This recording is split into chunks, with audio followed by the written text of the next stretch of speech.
ഇന്ന് അമ്മയുടെ തലപ്പത്തിരിക്കുന്ന വനിത പോലും ഇവർക്ക് വേണ്ടി സംസാരിച്ചിട്ടില്ല. ഇവർക്ക് ഈ ചാൻസ് വാങ്ങിച്ചു കൊടുത്തത് ഈ ലേഡി ആയിരുന്നു എന്നുള്ളത് നമ്മൾ മറക്കാൻ പാടില്ലാത്ത ഒരു സത്യമാണ്. അവർ ശബ്ദമുയർത്തിയപ്പോൾ അതിനു മുന്നേ എന്താണ് പറഞ്ഞത്? ഇതിനു മുന്നേയും പല കൊട്ടേഷനും റേപ്പുകളും നടന്നിട്ടുണ്ട് എന്നുള്ളതാണ്.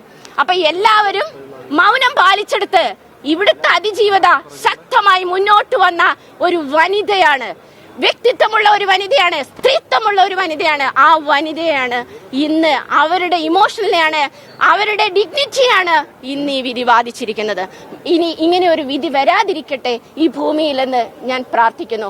അതിനുവേണ്ടി എന്താ പറയാ, അതിനുവേണ്ടിയുള്ള ഒരു തീരുമാനങ്ങളെല്ലാം ജുഡീഷ്യറിയുടെ വശത്തുനിന്നും വരട്ടെ. കാരണം ഇനി ഇത് അപ്പീൽ പോകാം. ഇവിടെ തന്നെ ഒരു ശരിയായ വിധിയാണെങ്കിൽ അപ്പീൽ കോടതിയിൽ ഇനി അത് വെറുതെ കേസുകൾ ഡ്രാഗ് ചെയ്യപ്പെടുന്ന ഒരു അവസ്ഥ വരില്ലേ?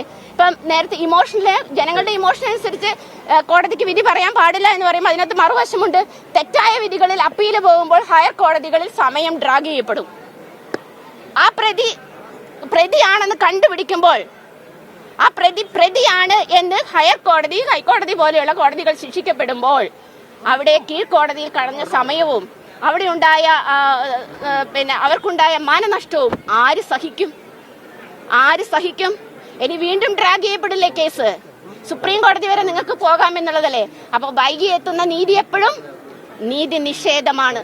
1000 കുറ്റവാളികൾ രക്ഷിക്കപ്പെട്ടാലും ഒരു നിരപരാധി ശിക്ഷിക്കപ്പെടാൻ പാടില്ല എന്നാണ് നമ്മുടെ നിയമത്തിന്റെ എത്തിക്സ്. അപ്പൊ അതുകൊണ്ട് നീതിയുക്തമായ വിധികൾ ഉണ്ടാകട്ടെ എന്ന് ഞാൻ പ്രാർത്ഥിക്കുന്നു.